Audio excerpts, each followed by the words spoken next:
Sunod-sunod ang pasok ng bagyo sa bansa nitong mga nakarang araw. Ula sa pinsalang dinulot ni Karina.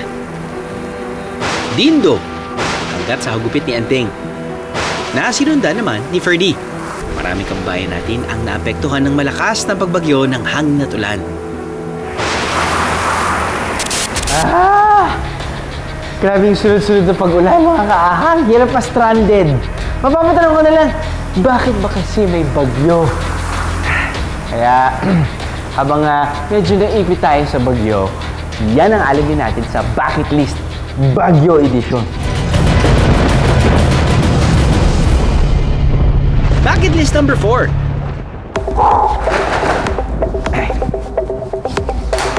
Bakit nga ba bumabagyo?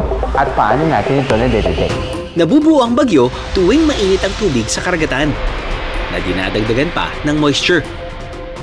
Kapag mahina ang wind shear ay tumutukoy sa direksyon ng hangin sa baba or sa surface at ang direksyon naman ng hangin sa taas.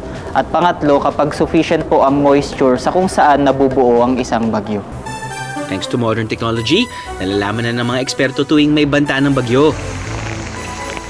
Unang-una po dyan, ang sa numerical weather prediction models po natin na siyang nagbibigay ng paunang mga impormasyon o mga geographical location po ng atin pong bagyo rin. Pangalawa, sa satellite image na siya po ang atin pong ginagamit upang makita ang mga kumpol ng kaulapan. Bucket list number 3. Now, bakit may mata at buntot ang isang bagyo? Ang mata ng bagyo ay yung gitnang bahagi ng namumuong ulap o bagyo. Habang ang buntot naman ay iyong nasa labas o edge ng typhoon structure. Ang pinakamapaminsalang parte ng bagyo ay hindi buntot, hindi mata, kundi yung tinatawag nating eye wall. Pag tumama dito sa eye wall, yung lugar, dyan ang pinakamalakas na hangin.